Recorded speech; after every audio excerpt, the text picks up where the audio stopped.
So chapter 11 goes back to tying everything together and figuring out, did this work? You know, we look at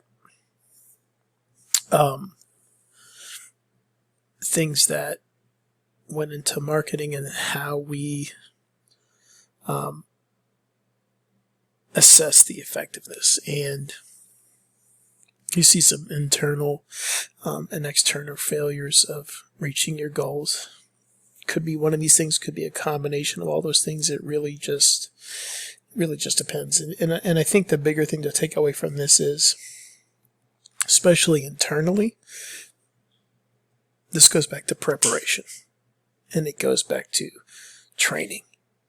You know, we spend all this time and money to get something done, and then the failures on our end, it's not good.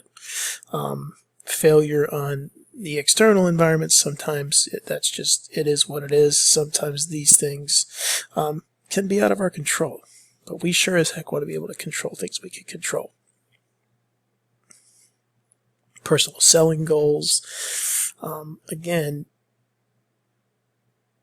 how does this work? And, you know, is it effective? How often are we doing it? How do we assess the effectiveness of it? Things just like we've been talking about this whole entire time. Haven't seen one of these in a while. And again, like I said, I'm not just brushing over them. They're important to look at, but it's just, you know, expanding it on a little bit more. You know, we want to see increases. We want to see ratios. We want to see positive returns, increase profits, increase customer counts, all these different things. Going back and seeing how effective things were, right? So we look at that. Newspaper coupon, promoting a contest, right? So, you know, how many people we thought we'd get, how many showed up, right? Favorable, unfavorable. So Cinco de Mayo is a pretty big holiday now for our industry, and some people jokingly call it Drinko de Mayo. I moved from Texas, where it was a very big holiday, to another state where it was not, and we just assumed everybody knew about it, and we lost a ton of money. And we had marketing, promotional materials, radio spots. And because the area that we moved in, nobody knew really what it was at the time. This is almost 30 years ago. Obviously, now I think it's across the nation, but we lost a ton of money. Had a great party planned for nobody. So you live and you learn, and things happen. Sometimes they work great, sometimes they don't. We did the same promotion the first year we opened in Texas, and it was one of the largest turnouts we'd ever had. So it's all relative.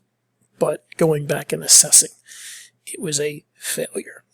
The other one was a massive success. Marketing on guest purchases. So, you know, again, looking at our menu mix for drinks, food, guest sales, whatever the case may be, how those things factor in. So, again, looking at, you know, if our thing was to increase the ribeye steak with onion rings through a marketing promotion, now we can go back and look and see how many we sold. And was that our goal? And was that the goal of the promotion or the marketing or the advertising? If that's the case, based on this, pretty good. So, what are we trying to accomplish with this? That's the key. So again, each menu item sales dollar percentage. This is stuff that we want to look at for drinks. For, you know, to a lesser extent, and you've already looked at the STR report, you know, room revenues, average daily rate RevPAR, whatever the case may be, what is the mix?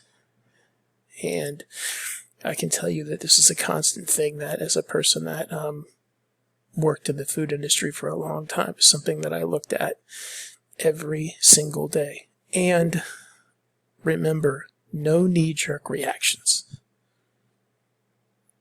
Right? If we look at the sales volume of the plank sim with asparagus and we go, oh, yeesh.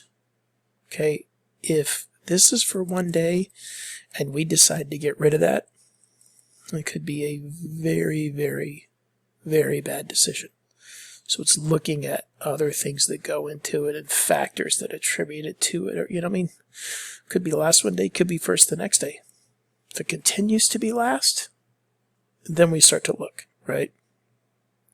So check averages, contribution margin, we've kind of seen the math on that as we've gone through for whatever the case may be, draft beer, wine, champagne, merchandise, looking at all of this stuff, customer feedback, direct comments. You know why the plank salmon got a low rating that day? Because whoever cooked it was cooking it too long and people said it was too done, it was dry.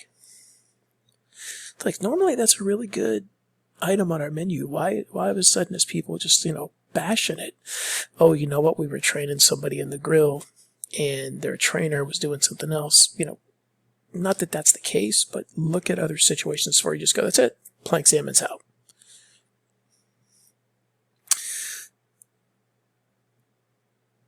Voluntary comments. Like I said, comment cards. So,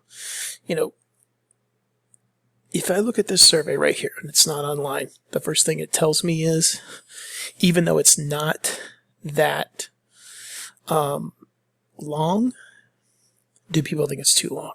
I got to motivate you to fill this out. Positive comments are great. Constructive comments are also great. Negative comments can help us get better.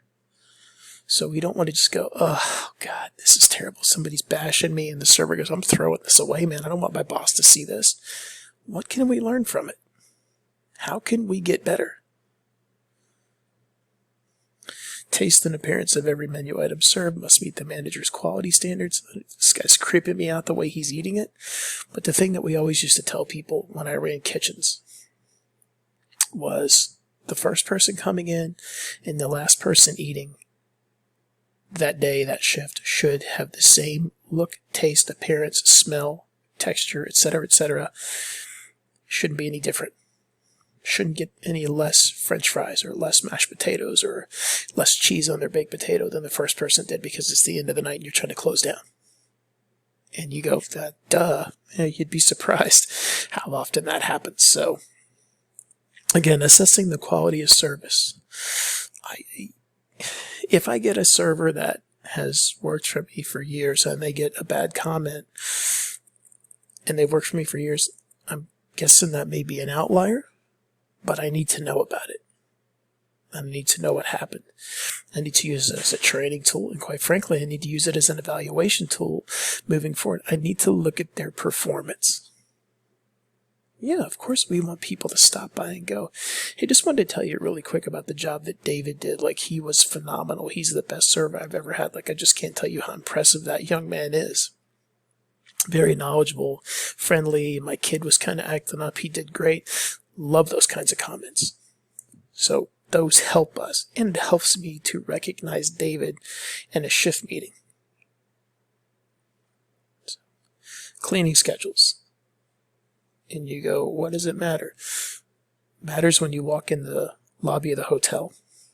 Matters when you walk into the pool bar. Matters when you walk into the restaurant. Matters when you walk into the bar. Matters when you walk into our conference space for our event.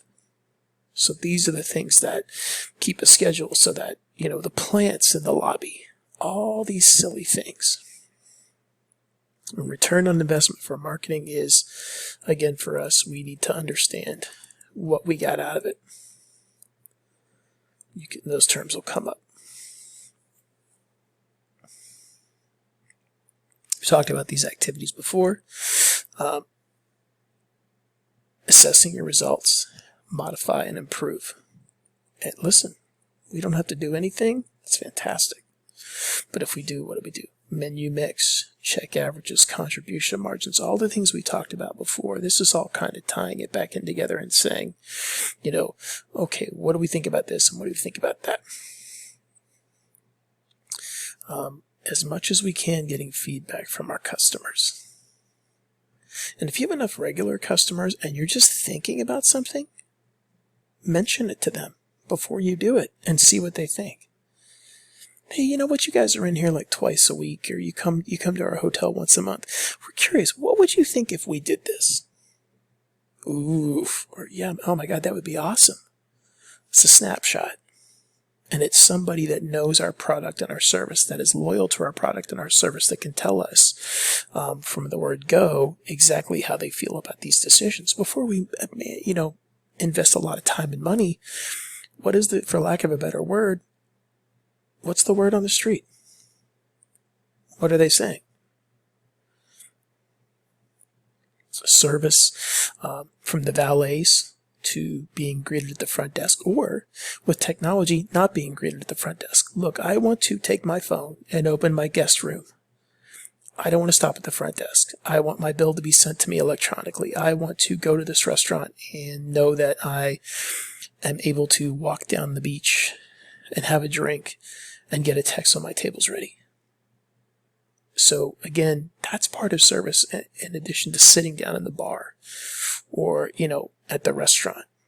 It's everything else that goes into it additionally and how that works. And as we said, the return on investment for us is how effective and efficient was what we decided to do.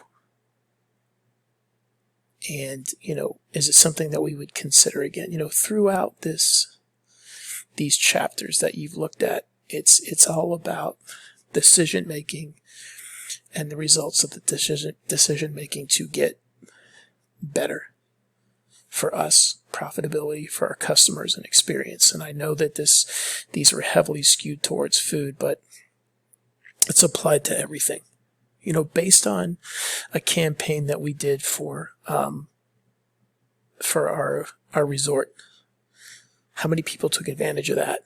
And when they were here, what were their comments about the new check-in procedure, the new checkout procedure, the new turn-down service, the new menu in the bar by the pool, the new menu in the fine dining restaurant?